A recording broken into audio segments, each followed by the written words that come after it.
This transmission provides nearly twice as many drive ratios as other transmissions that are far more complex than this one. So let's look inside. At the input end, we have an input spline and a gear, and that gear drives two other gears which drive a spline shaft. The spline shaft drives some indexed registered cluster gears. Regarding those shafts that run up the center of the cluster gear or counter gears, whatever you want to call them, those were made from gear stock, and the gear stock is 4140 alloy. It's cold rolled and work hardened. It has a very, very nice finish. It's machined down to give an approximation of a spline shaft for the purposes of this prototype. The gears that ultimately slide on and run on this the spline shaft, the dimensions for the internal spline, 3 gears were made. One with nominal dimensions, another one with dimensions that were a little bit larger, and one with some dimensions that were a little bit smaller. The one that had the best fit, those dimensions were transferred over to the other gear designs.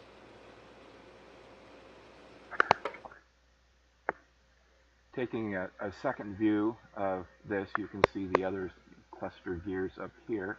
You'll see some radial dog clutch features on the interior of this gear. Complementary to those are 2 output members. They're 2 couplings that also have radial dog clutch features. This is a coupling pair, and they're complementary and will drive against or will be driven by these features. Each coupling conveys its motion and torque down to the output end.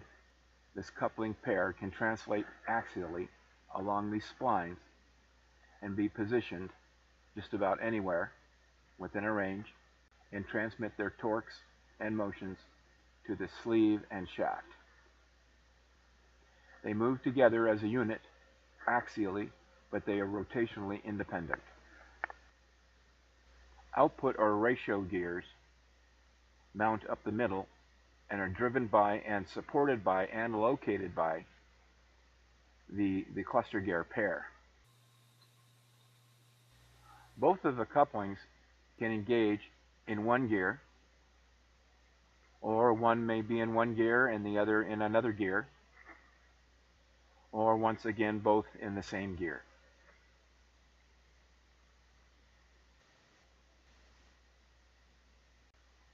Taking a little closer look at the dog clutch pair, and you can see them here.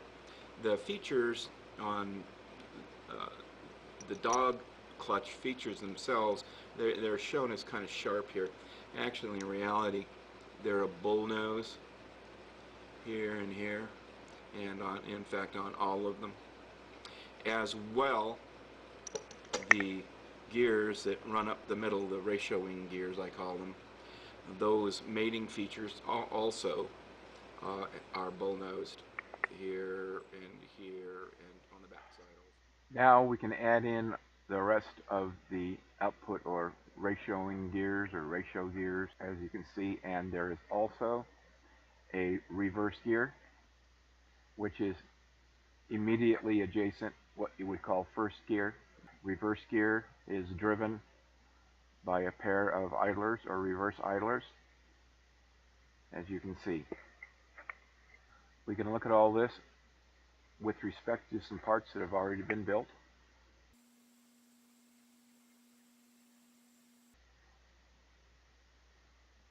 What you're looking at here are some features that I call train wheels, train tires, whatever, that help to keep the ratio gears perfectly centered between the 2 cluster gear sets.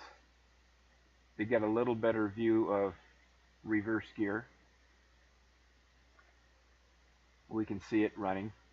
In this case, reverse gear drives indirectly off of first gear instead of off of the cluster gears.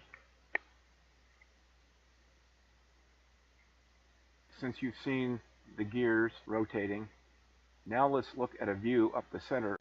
You can see reverse gear in the foreground here, and then first gear and all of the other stages. And you can see that the relative motion between immediately adjacent stages is fairly low. And that's what makes it possible to shift as the coupling pair moves axially from position to position. If both of the couplers are in the same gear, both this sleeve and the shaft are spinning the same speed. But if the coupling pair is straddling two gears, then the sleeve and the shaft are spinning at two different speeds. Well, this is where the number of drive ratios practically doubles. And that is because they get combined via an integrator. It looks like a differential, but it's not. A differential takes one input and splits it into two differential outputs. An integrator takes two inputs and generates an integrated output. And that is how the number of ratios in this thing practically doubles, I'm going to say in real time, as it slews through the various ratio selections.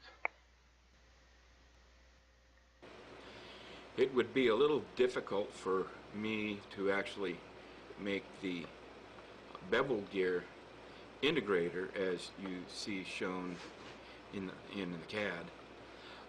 But what I can do is make the spur gear equivalent of that, and that's based on some standard parts that are readily available. For instance, this gear, it requires 6 of them. I got 1, need 5 more. This bushing, which is an iron bronze bushing, has very, very good load carrying capability. I have those. And this internally splined flanged adapter, and obviously I have that, only need 1. And now you see all of those parts shown in the CAD. Let's look at a more interesting view of the spur gear integrator. We're looking through the carrier in some places, which is the transparent looking thing, and we can even get a clearer view if we remove the carrier altogether. Now you can see the gear that ties into that sleeve, central sleeve, and the gear that ties into the central shaft. And everything's mixed together. There's a lot of tooth contact, which is a good thing. Not only are 11 output drive ratios provided by only 6 gear ratios, I'd like to show you an added refinement.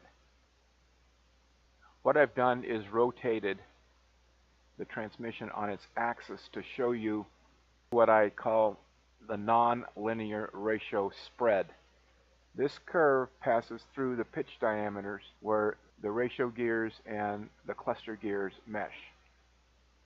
Notice that the slope is shallower toward what would be the upper 4, 5, or 6 gear ratios in this transmission, and a little steeper toward first gear. This is in the cruise range, which is where you're going to want to more closely match your engine's performance and your vehicle's driving condition in order to optimize your fuel economy. Now you can more clearly see that this curve passes through the pitch diameter. There's some additional support that could be applied, and that is by the use of saddle bearings.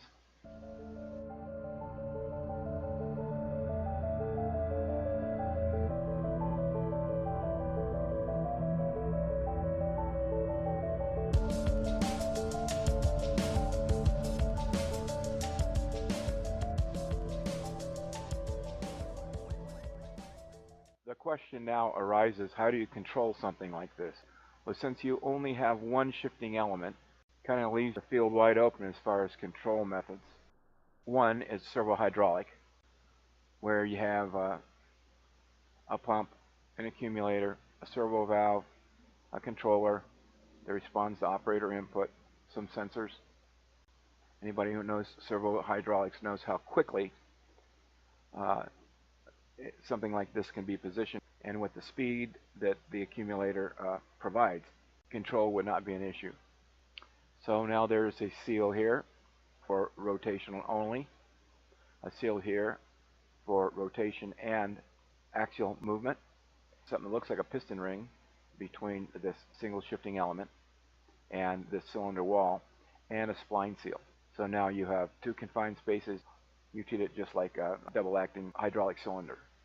Another way to do it is with a cylindrical cam. That would involve the cam follower, a rotary actuator with an encoder or resolver, again with a control unit responding to operator input. Or you can use purely mechanical means.